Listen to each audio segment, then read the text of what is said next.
Broadcasting live from Jefferson's in beautiful downtown Winchester, it's the Franklin County Coaches Show, hosted by the voice of Franklin County, Johnny Hand, right here on ESPN Radio Winchester.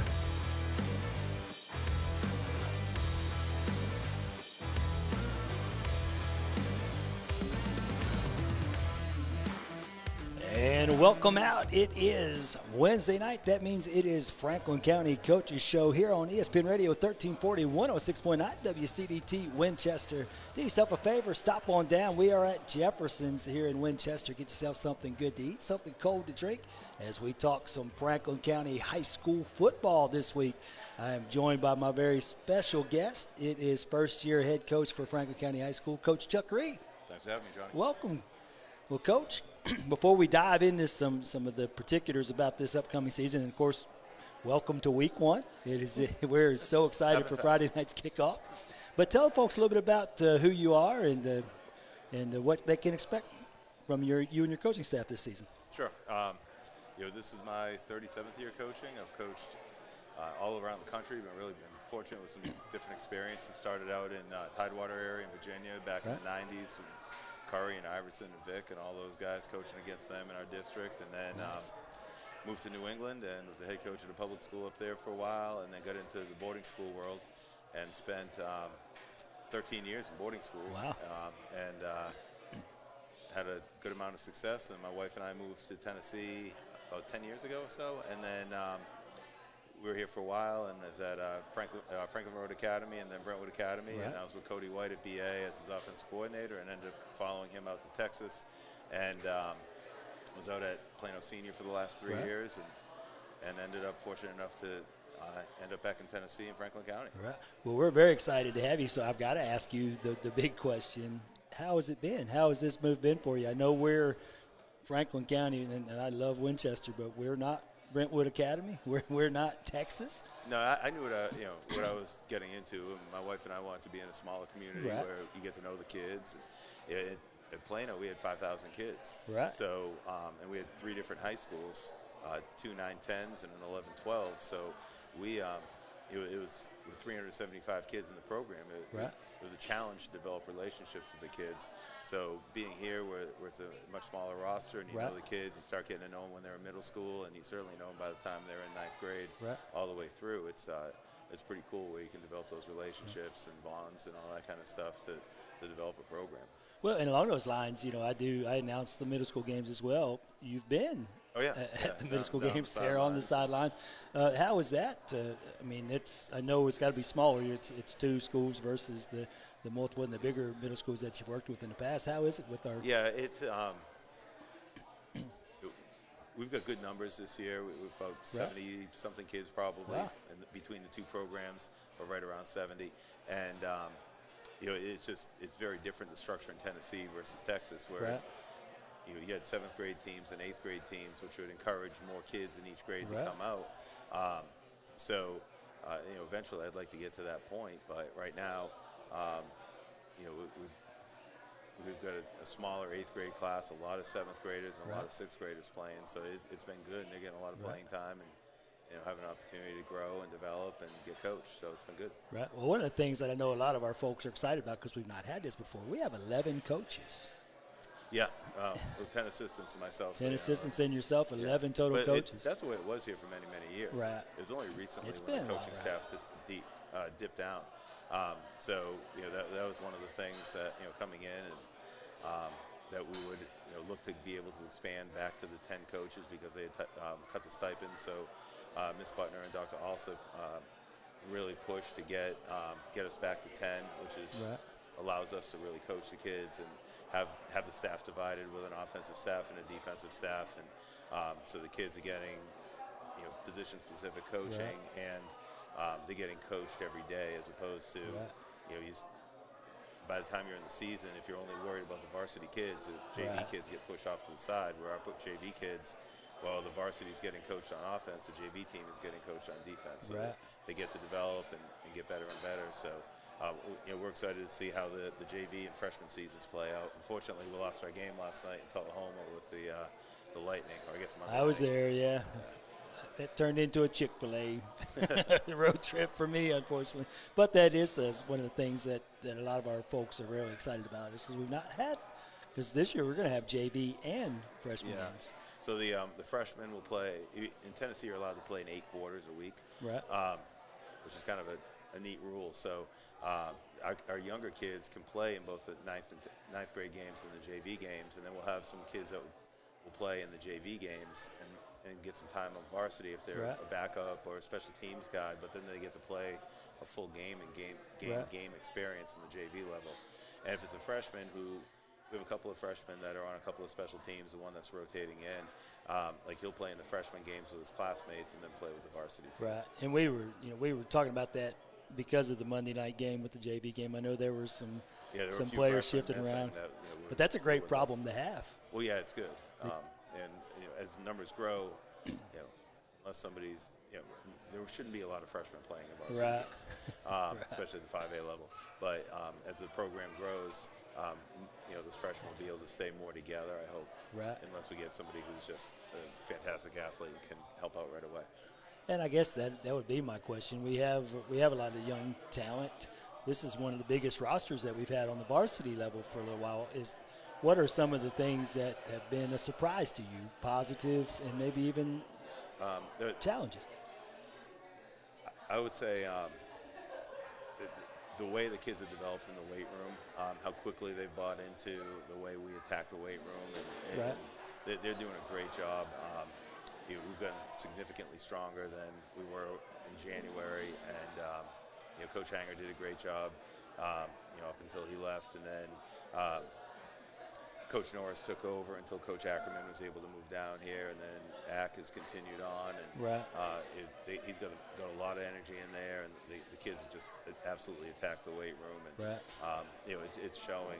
We're significantly bigger and stronger than anybody we've scrimmaged thus far, and now we're rolling into our first game. We're playing against another team that really gets after it in the weight room, so we're able to close the gap on those teams that are just bigger and stronger than us.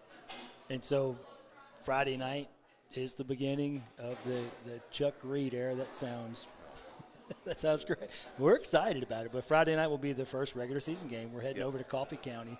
What can the Franklin County fans expect? What is a signature Chuck Reid football team look like?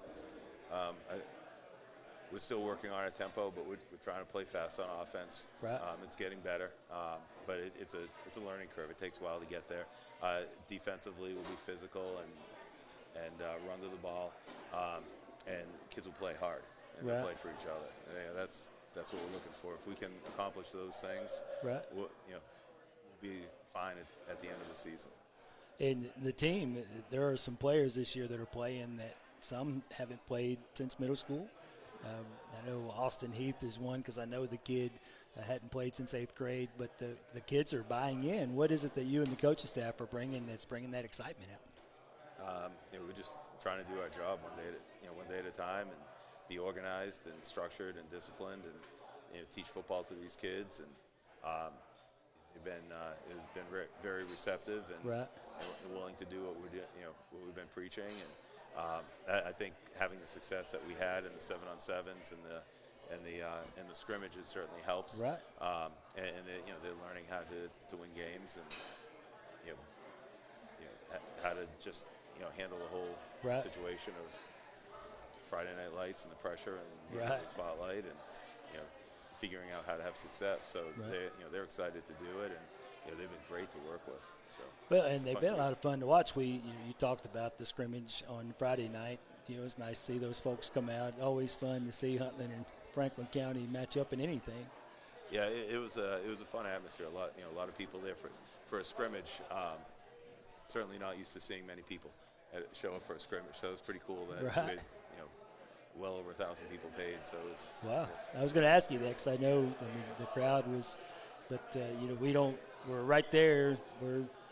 It seemes like we're worlds apart sometimes, but we're in the same county. So well, it was good for both programs because we split the gate, and it certainly financially helps our programs. So all those people to come out to the game, and you have 1,000 people at $10 a ticket. Do the math. You're doing a pretty good split there. So what did you see in that matchup? And again, it's scrimmage, and this is tough because we're not really into the regular season just yet. But what were your takeaways from Friday night scrimmage? Well, I thought we played hard. We still have to really work on the details. We talked about that today as a team. Cutting out silly mistakes that cost you 5 yards here and there. Sometimes that 5 yards turns into a lot more, and just situational football. And like you touched upon before, we have a lot of young kids, including a quarterback who hasn't played football since 6th grade, and a slot receiver who hasn't played since 8th grade. And, it's a lot of inexperienced guys out there gaining, and the young kids too that hadn't played before on Friday night. So, with the exception of the offensive line, those kids, there's 3 guys with a lot of experience up front, and then a couple other guys like Chancey and Polkinghorn that played a ton before, and Monte. Other than that, most of the guys haven't played very much. So that was their first real. When we went to the scrimmage up in Nashville, we ended up sitting in traffic, so we got off the bus late, warmed up really quickly, and we were into it. So I don't even think they had time to think about anything going on. They just they had a million things going on. It's they have to learn how to fight through all the distractions and focus on the job at hand. And so it really came down to executing better. And but it's good to get that on film and be in front of a big crowd and figure out how to handle that kind of situation, because it's going to happen again pretty quickly, probably about 2 days from now. Well, I got to ask you, because Doug Garrett made me promise he's a big line guy. How is our line? Is that going to be a strength? We've got some good size there. We've got some returning players. Yeah, in football, as your line goes, your team goes. So, for us to be successful, they have to do a good job up front. And it's a brand new system. We teach things fundamentally differently than they had learned in the past. They're learning how to learning all those techniques and expectations and how to handle different situations and all the different fronts and calls, and call things a little bit differently too than most teams do. So really we have 5 run plays in, but you have to know how to block it against an odd and even, a stack, an odd eagle. You've got all these different variations that you've got to be able to, an even 2, an even 1, be able to handle all these different scenarios. So there's a lot of mental stuff on the line, and then they have their pass protections as well. So there's quite a bit on those guys, and as they mentally learn it and get better and better, we'll continue to improve. Well, and I run into a lot of them at the ball games and just out and about, and they're really excited about the offense that you run. What kind of offense can we expect from you and your Rebels this season? Well, it's a kind of a conglomerate. People say, what do you call it? I don't even know what to call it. It's a conglomeration of things that I've learned through the years and different experiences. I started out in Virginia. We were an I option team, so there's some option elements with us, and then the head coach for us, an OC in Newport News, wanted to go to wing T, so then we've got wing T elements. And my first couple of head coaching jobs, we ran the wing T, and I was in boarding school. And this might be a shock. It's not all that easy to recruit a quarterback into a wing T, so we moved to the spread because we were allowed post grads, so we could recruit Coach Reid kids. across the county can. What's that? Coach Reid across the county can vouch for that wing T quarterback recruiting. So to get a good quarterback, you have to go to the spread. So then I started learning the spread, and it was first the Rich Rod spread, and then move more toward air raid principles, mixing that in, and then also staying with some wing T principles with power and sweep and counter and that kind of deal. And then when I was working for Cody at BA, he had a connection to, we had McIntyre as a 10th grader, and he could fling it around pretty good. So he had a connection to, when he worked at Permian as a coordinator, his O-line guy ended up being our Browse offensive line coach down the road. So we spent hours with him and learned the Art Briles Baylor offense. So and then working with Cody, there's also elements of the Randy Allen spread and the Texas style spread stuff. So there's a bunch of different elements that have all pulled together from all those coaches, and Right. It's kind of what we run. So do we really run a specifically called offense? Right. No. There's elements of a lot of different things that I feel like fit together and cause conflict on defense. So we've got some option elements and tempo and choice routes by receivers and some air raid concepts. And so it's a mix of a bunch of things. And the boys are responding well to that. That's a fun offense to Yeah, play. I mean, it would be fun. As long as you have a guy who can operate the offense, it's a lot of fun. So And how's that been with Baylor? I know he's had some He's been great. I mean, he's super competitive and just wants to get better every day. And he's an awesome leader. The kids really like him. And, it's been awesome having him out there. Right. And he's done an outstanding job. And you have some senior leadership. We talked about some of the linemen, Leo and some of those guys. Monte, of course, leads the way.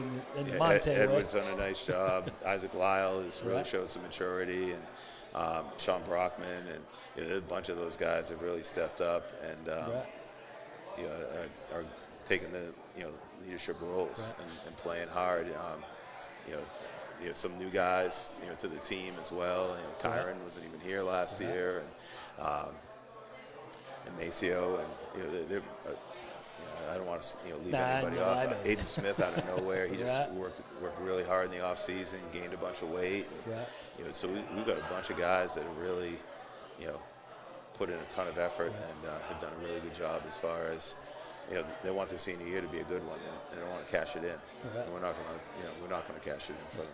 As the dad of 2 senior cheerleaders, I'm all for that too, Coach. We're allowed to have a good senior year, please, in my 20th season in the booth. But we're going to take a quick break. Don't go anywhere. We're going to be right back with head football coach Franklin County, Chuck Reid. We are at Jefferson's here in Winchester, the Franklin County Coaches Show here on ESPN Radio 1340, 106.9 WCDT Winchester. When you're looking for great food, cold drinks, and a fun place to catch the game, make it Jefferson's in Winchester. From wings and burgers to oysters, appetizers, and more. Jefferson's is the perfect spot for lunch, dinner, or just a night out with friends and family. This fall, Jefferson's is also proud to host the Franklin County Coaches Show with Johnny Hand all season long. Good food, local sports, and hometown pride. It's all happening at Jefferson's in Winchester. Athletics teach more than wins and losses. Substance misuse can undermine performance, health, and long-term goals. That's why prevention matters in sports and in life. The Franklin County Prevention Coalition partners with schools, coaches, and families to promote healthy choices among student athletes. Because when teams support one another, we are stronger together. And when young leaders compete with clear minds and healthy bodies, they're truly stronger without it. Learn more at fcpctn.org. This project is funded under a grant contract with the Tennessee Department of Mental Health and Substance Abuse Services. No two patients are alike. High Point Health with Ascension St. Thomas delivers care centered around your health, your goals, your story, your recovery. From routine checkups to critical procedures, we use today's medical technology and advanced clinical practices to help you feel better, recover faster, and return home to the community you love. We don't just specialize in care, we specialize in you. Learn more at highpointhealthsystem.com. Your floors set the tone for your entire home. Whether you're updating a single room or giving your entire house a fresh new look, trust the team with more than 30 years of flooring experience. Discount Floors and More offers luxury vinyl plank, hardwood, tile, carpet, and professional installation backed by a workmanship warranty. Visit their showroom on the Bypass in Winchester or find them on the web at discountfloorsandmoretn.com. Discount Floors and More, transforming homes one floor at a time. Have you noticed cracks in your walls, doors that suddenly stick, uneven floors, or moisture beneath your home? Those could be signs of a foundation problem, and waiting could allow a small issue to become a much larger repair. Call John Davenport Construction for an experienced evaluation and an honest explanation of your options. Protect your home with solutions built for long-term performance. Visit jdfoundationpro.com to learn more. John Davenport Construction. A strong home starts with a strong foundation.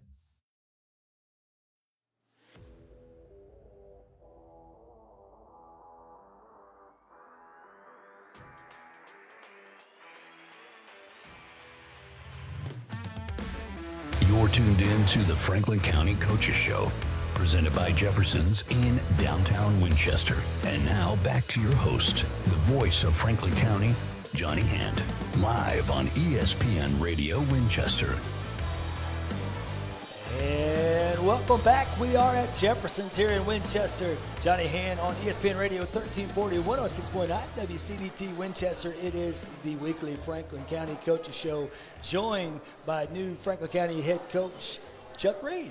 Again, Coach Reid, thank you so much for coming and thank you for having me and hanging out with us. We talked a little bit about the offense. One of the things I wanted to talk with you about while I had you here with me tonight is the defense. Okay. Got to talk a little defense. The guys, again, I have seniors, and so I've been fortunate to get to watch this group grow up, and so I run into these guys a lot, get a chance to talk to them a lot. Very excited about Coach Norris and the defense. What can we expect on that side of the ball? Well, Coach Norris is exceptional. He's extremely detailed and has a plan for everything. So, I expect the defense to do a really good job. It's going to take a minute to learn everything that he's teaching, and the kids have done a good job. Basically Friday night, he wasn't here last week. His dad passed, and he set forth the game plan, and he was sitting in an airport calling me, telling me what we're going to do. And I've worked with him before, so I remember some of it, but it was a lot of years. By that. And he had an exceptional plan. The kids called it on the field. Right. It was all based on formations, and it was generic to an extent because it's a scrimmage. We didn't really know what they were going to do and didn't expect them to show a ton. So it was really follow your base rules, and we're going to run these couple of fronts, and that was it. Right. The kids did a really good job. Overall, again, there's some details that they need to get better at. There's always going to be room for growth, and if there isn't, you're not doing a good job evaluating. And but they did a really good job. I was really pleased with the goal line stand that we had, and held them out of the end zone and that kind of stuff on a bunch of plays. And but he's back, and we'll be calling it Friday night. So. We'll be, I'm excited to see how they play. He's really a 4-2-5 guy. Learned the defense from Gary Patterson down at TCU when he was coaching at Mesquite High School, and spent a ton of time there with Patterson. And then carried that to Brentwood Academy, but BA really didn't have the 4 downs, so they have more linebacker type bodies. So he adapted it to a 3-4, and with us, we felt like that would be a good carryover because it just fit our personnel better. And so far, it's worked out well, and we need to continue to develop kids and teach them and get them to learn the system. So, and I'm excited about how the JV kids played against Huntland the other night because they played really hard and physically and got after it. So that was it was nice to see, and the effort that we're putting into those younger kids is starting to pay off. Right. Who is the head coach for the JV and the freshman team? Well, David Evans is technically the head coach, but I know your hands are. Well, not so much. I mean, they're going to make all the decisions. I keep my hands out of it when it's game day. I let those coaches coach. But Ian's calling the offense for the JV, and I think Sean's calling it for the freshmen, and David's coach, David Evans, is calling it for both freshmen and JV. But we don't really divide with a varsity staff and a JV staff. Those kids are with the varsity staff every day, and they're with so there's really not a JV staff. It's the coaching staff splits and goes and coaches in some varsity games, but there isn't a JV staff per se. Well, and that's good because it gives you exactly where you're going with that. It integrates them. It's still one big body, and that part goes off and plays a game here and gets a chance to get better. How did you? I need to coach the freshman quarterback so we can learn the offense for 4 years. So by the time he's a senior, he's operating and understands it. That's one of the things of having vertical alignment, where those kids are running the same system for 4 years, hearing the same terminology, seeing the same routes. That's why it's important for everything to be aligned. And it's been, and I guess I want to ask you because it's been a struggle getting JV and freshman games the last few years. How have you managed to come out and get these games lined up? I made phone calls and sent emails. Just the old-fashioned, because I mean it's been a case. Communicate with people until the schedule's full. Unfortunately, we lost that game the other day, and there was a miscommunication with Coffee County. We lost one of their games. They dropped us, and I didn't know. For our second game. So right now we still have 7 JV games and 5 freshman games that we can play. Which is, that's amazing. I mean, that's more than we've probably played in the last couple of seasons combined. Well, I think those kids need to play football to get game experience. And if you don't play, you don't get game experience. Well, and practice is great, but there is no substitute for real for actually game getting to play. Right. That's right. The idea is to play a game. It's a sport. Well, and you touched on it just briefly with your freshman quarterback. What are you seeing from these freshmen? We got some guys that you're excited to mold and build. Yeah. So Bentley Baldwin has done a really good job. Kipton Morris has done a good job as well. Kipton is starting to move more toward receiver because he's got a lot of speed. He's got good hands, and he's going to be a big-bodied kid. So. We'll see how that turns out, whether or not he stays as a quarterback or just goes strictly receiver down the road. But as a freshman, he's going to learn both and let us sort out. Bentley's a straight quarterback. He's also done a really good job in the secondary with the younger kids, with the younger teams. And then we had a kid transferring from Tullahoma, Connor Cleveland, who's he's a sophomore, right? He's a sophomore, and he's got a live arm, and he's a little bit behind because he came in after we'd already started. So. It's just a natural learning curve. He's playing catch up a little bit, but he can operate well enough that he'll just do some good things for us this year. Well, let me ask you, because that's one of the questions, and I always laugh. I had Coach from Huntley Middle School. Coach Jernigan was on with me last week. I love Coach Jernigan, but he was talking about at Huntley they have, if you hear Fanning and you hear Reid, not spelled your way, if you hear the R-E-D, some of those names, Huntley has those names. In Franklin County, you always hear the daddy ball thing. And the truth is there aren't. There's not that name or those names here in Franklin County. So how has it been coming in, clean slate? I know the boys love it. I mean, there's not really any pressure. You're not here. You don't have a former, and you don't have a majors on the staff. How is it getting to just know all these boys from day one and build? Yeah, it's been great. There's no expectations where I owe anybody anything, and I think everybody understands that playing time's earned, and we're going to compete, and the kids that do the best job and execute the best are going to play, and the guys that aren't, we're going to continue to coach them and develop them and get them to the point where they can play, because we have to develop depth. We're really thin right now. We have much better depth on our JV than we do on our varsity. But as those younger kids develop and become ready to play, then we'll move them in. So we need to expedite the learning curve with those younger players and get them to be able to execute at the varsity level sooner rather than later. Well, in depth, and you brought that up, depth has been an issue for a 5A school. That's been an issue of ours for years. And you go into the game and your quarterback is your safety, and your wide receivers are your linebackers. Our quarterback's not playing safety. Well, and I'm sure Bader's glad to hear that. He'd probably want him. So he's a good athlete. But that's been by necessity, unfortunately. We've always had an issue with depth, and a lot of that is just bodies. You teach math. It's math. So I guess my question is, you brought up depth. So are we in a position where we're not going to see the same 11 players on both sides of the ball the whole game? We have some guys going both ways now, and to be honest, at Brentwood Academy, we had 5 or 6 guys that played both ways. It's just a smaller school. That's kind of the nature of the beast. But we're continuing to develop. Develop skill and depth so those kids can start filtering in and being able to contribute on Friday nights. And so much of it is confidence, and you don't want to play a kid before they're ready because it can really damage their confidence, and you got to develop them first, and when they prove that they're ready to practice, and they can move on to the playing on Friday nights when the game's on the line. And that's a great point, because a lot of folks, they see football on the surface, and it's all about knocking heads and hitting people. But there is a huge mental aspect to the game.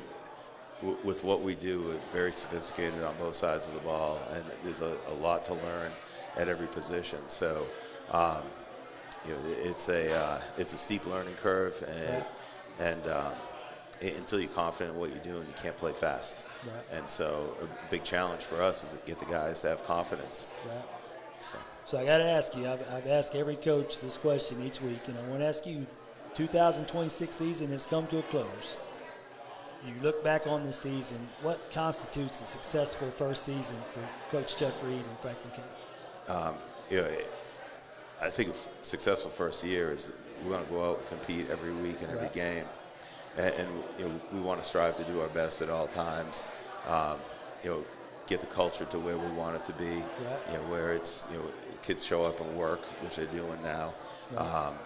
They're always looking to improve on their craft and, doing the best that they can do at everything that they do, and striving to be the best with the God-given talent that they have. And then the toughest challenge is getting kids to be unselfish, because we're selfish by nature. And to get kids to understand, to put the team in front of themselves, and be willing to walk away from nonsense and do the right thing, and those are all selfish behaviors, and that's a challenge for all of us. But especially at that age. Yeah, well, that age and your age.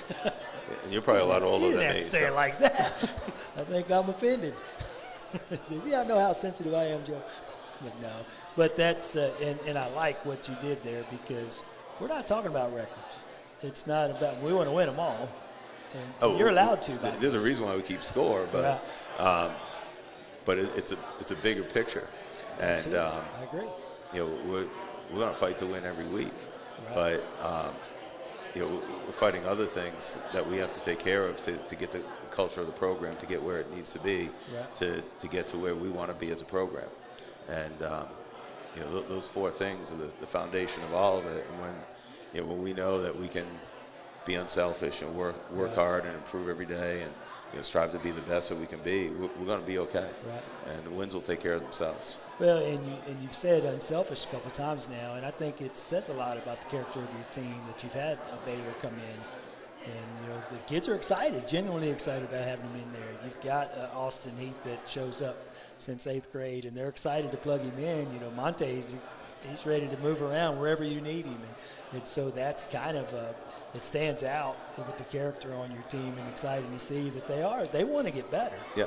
Whoever that is that it takes to be a part of that. And that's fun to watch, because you touched on it. You don't see that a lot of guys, if you don't have a Baylor, there's other guys that get to touch the ball. Yeah, well, the big kids, they know what their role is, and they accept it, and they get along really well, and that offensive lineman, I've almost always coached offensive line. Right.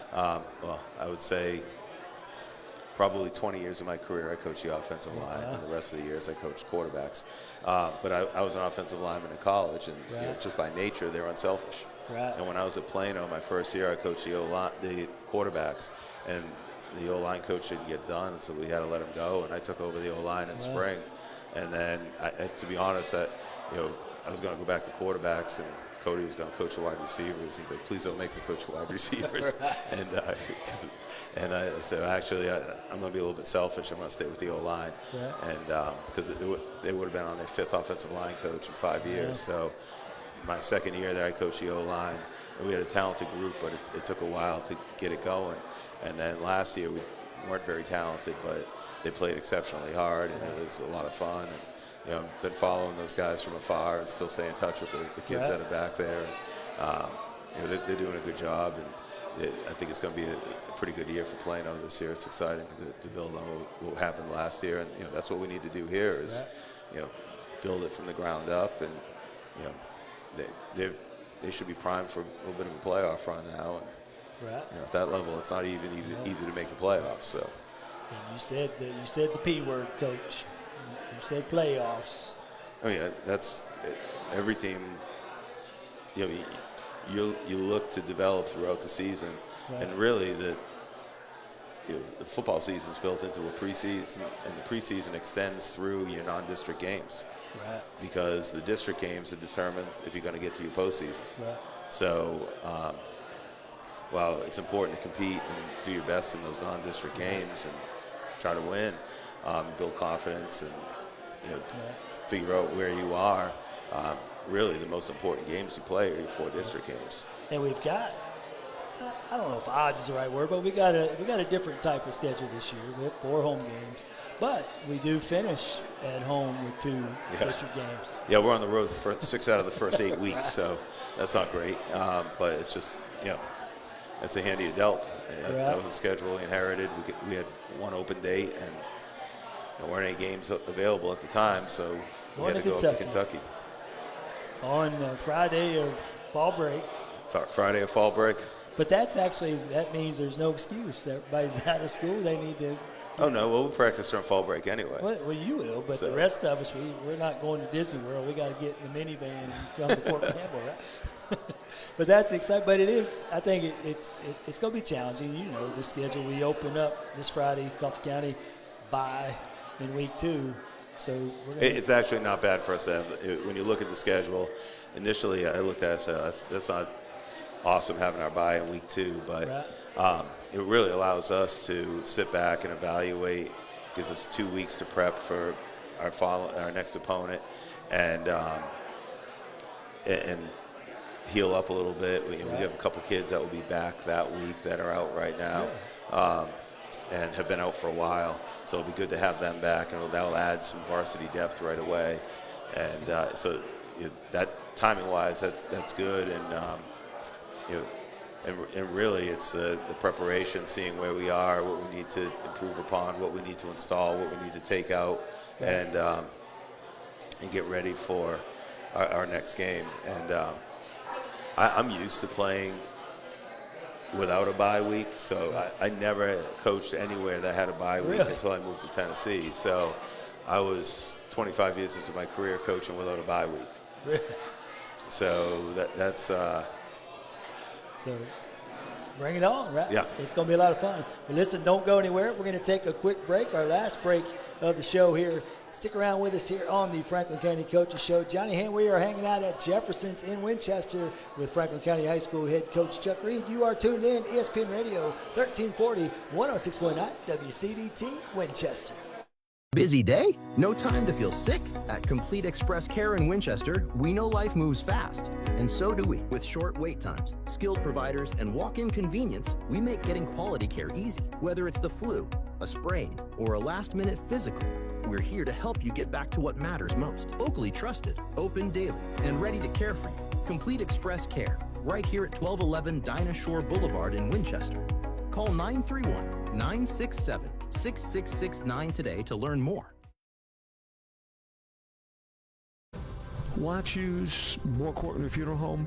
Well, they're a 5th-generation funeral home taking care of the people of Franklin County since 1905. They're committed to serving you, dedicated to providing personalized, professional, compassionate service to help lighten your burden and help you out during these difficult times. Moore Courtney Funeral Home, 300 First Avenue Northwest in Winchester, 967-2222. Moore Courtney Funeral Home. Looking for a reliable car at an affordable price? Stop by Money Down Motors here in Deckard. We specialize in quality pre-owned vehicles with low down payments and flexible financing options. No matter your credit history, drive away today with a car you'll love and a payment plan that works for you. Visit us at 1945 Deckard Boulevard or call 931-962-3404 for more info. At Money Down Motors LLC, your ride is waiting.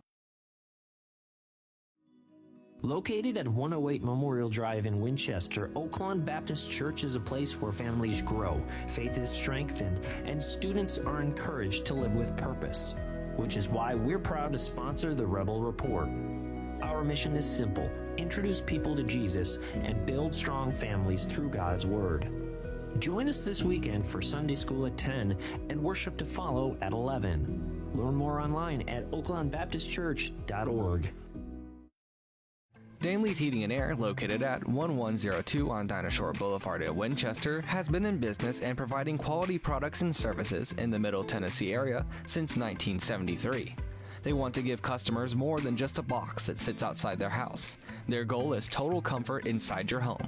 So give Danley's Heating and Air a call at 967-3209 or visit them Monday through Friday from 7 a.m. until 4:30 p.m. at 1102 Dinosaur Boulevard in Winchester.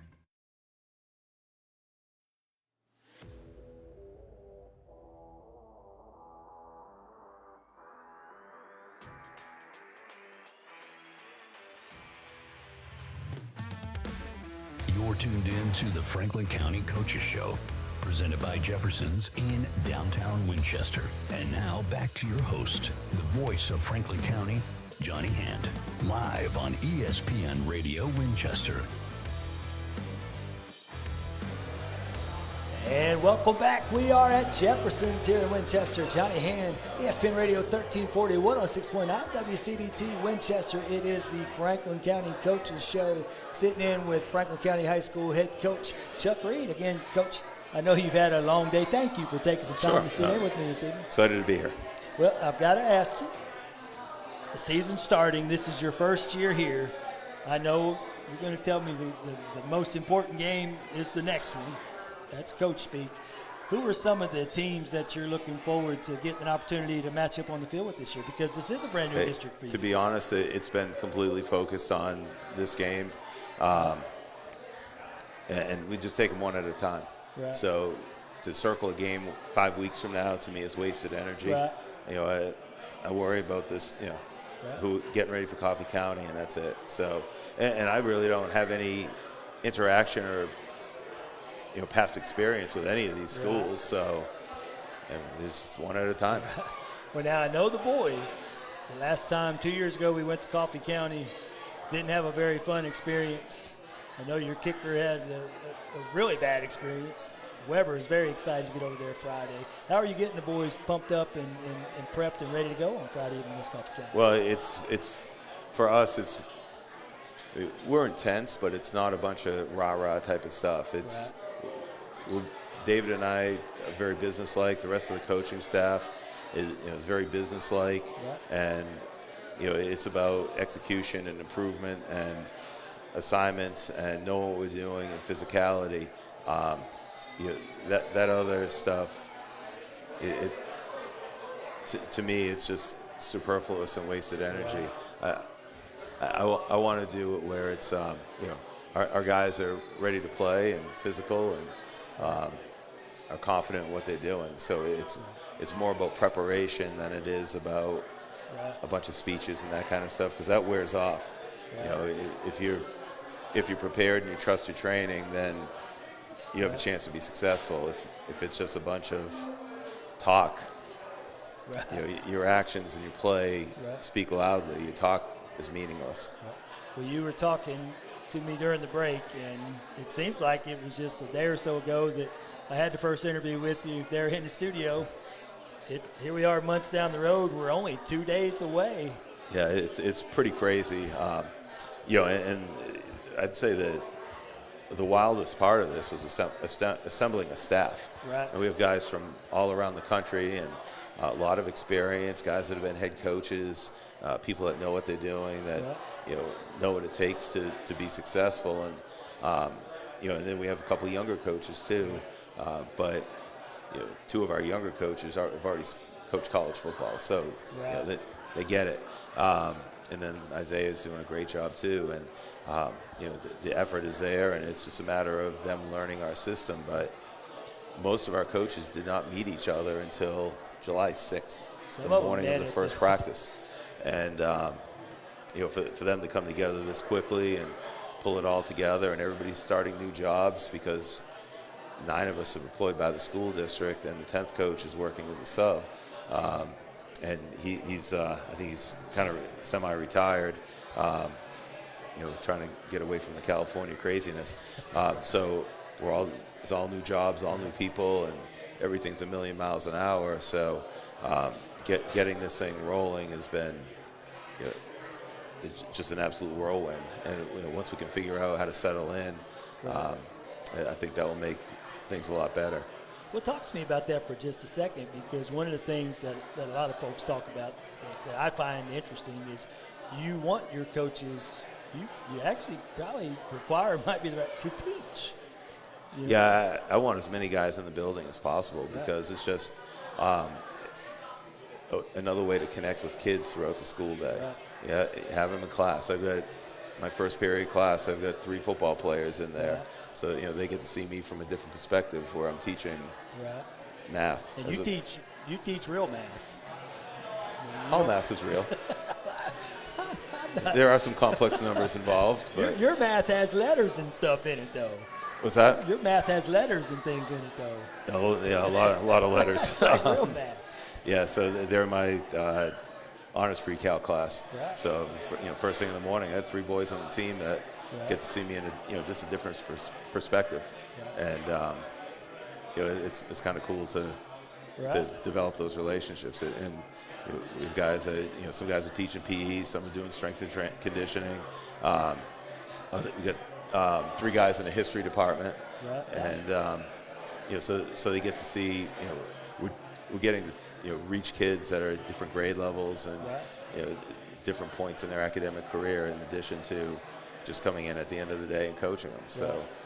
Well, I know that, and I brought that up because that's one of the things that the parents and the grandparents are really appreciating, because if you have a good coaching staff, you want as much influence on them as possible, because you've touched on it already. It's not necessarily always about just the scoreboard.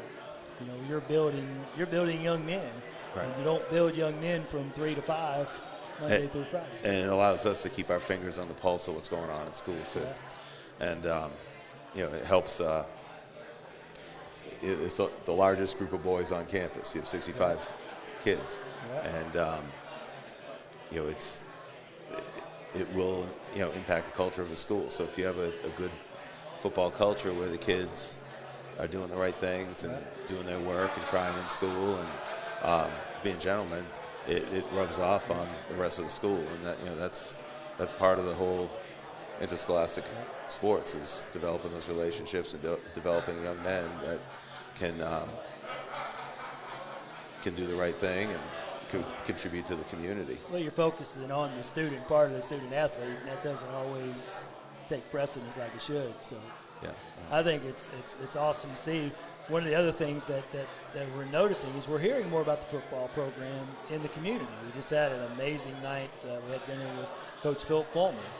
Yes. And he's fantastic. A Franklin County native. We've got you had the golf tournament. So there are some things that are starting to generate some funds. I think that was probably a big difference from some of the bigger schools. The Booster Club has done a great job. They're putting in a lot of hours. The program that they've been soliciting ads for, and actually Joe is taking the lead on it. It's going to be spectacular, which it's just a nice thing for the seniors to have, and a lot of information in there about the program and that sort of thing, which just brings back memories of the past and all that. Just connections with different people, and see these names from the past that are record holders and all that. It's pretty cool, and the success that's happened here. I think people. It's easy to forget. It's been a long time, but the bones are still here. Well, and you mentioned that a lot of folks didn't realize last year was actually the 75th season. Yeah. And it kind of went by a little quietly. Yeah, and the first 50 of them were pretty darn good. And, they were. The last 25 have, had some struggles, a couple of good teams here and there, but we want to get consistently back to what this program was in the 60s, 70s, 80s, 90s. So what are some of the goals that the community can look for as ways to contribute? This golf tournament's going to be every year. Golf tournament will be every year. As we're building out events, there'll be different things rolled out over time. Some will be successful and some won't. The golf tournament went off really well, so we're looking to build on that next year. And from what I understand, I was in Texas when it happened, so I missed it, which probably every foursome was happy that I did, because that would have been a losing group for sure.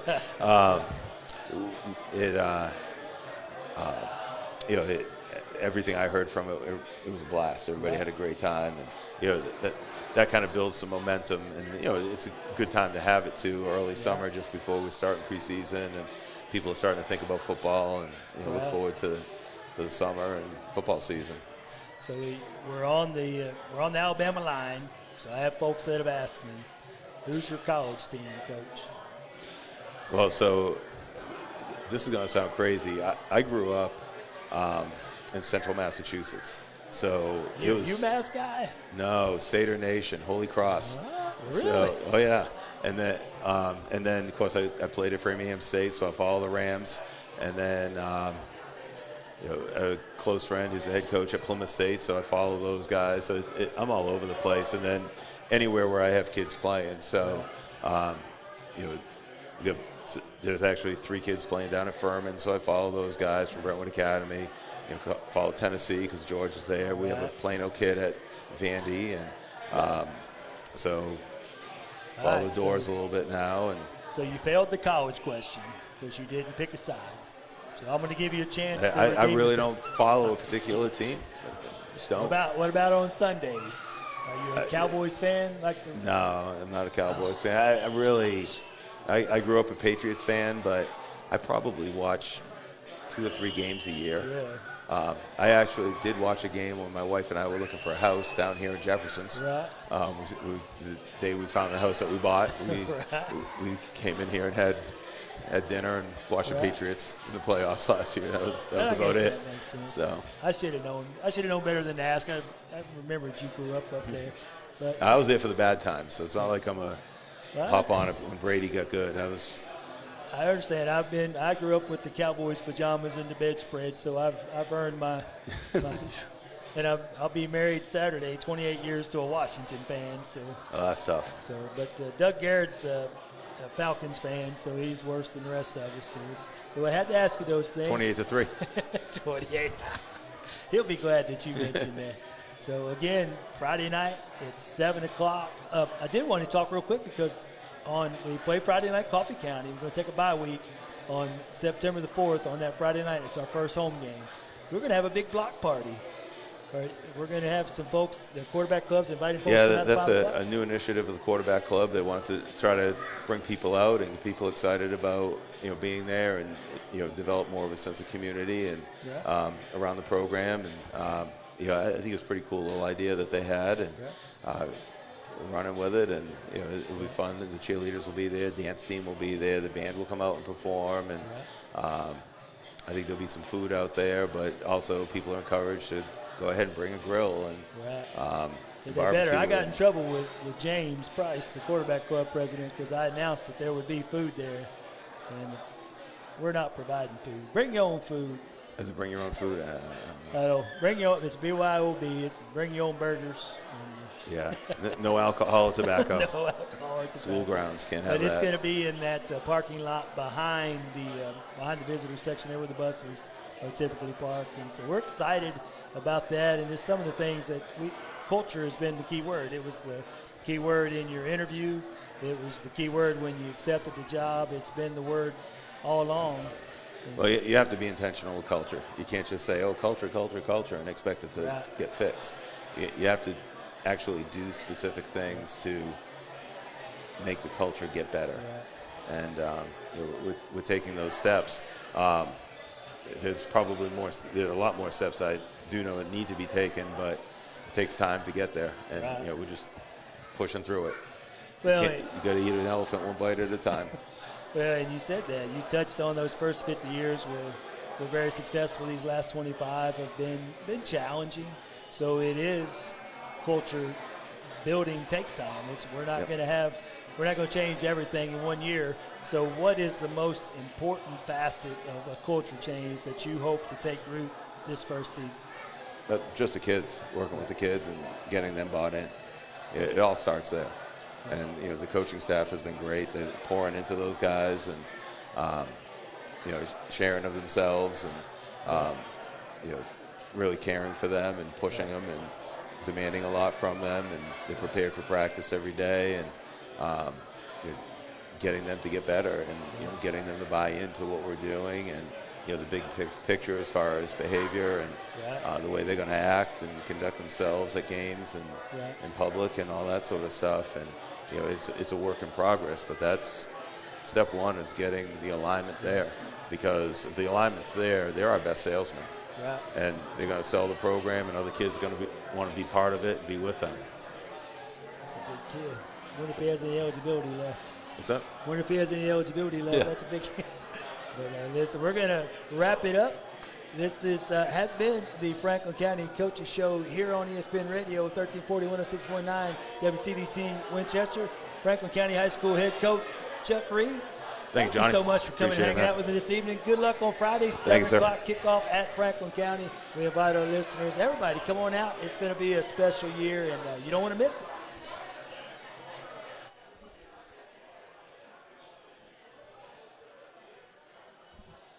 Got it.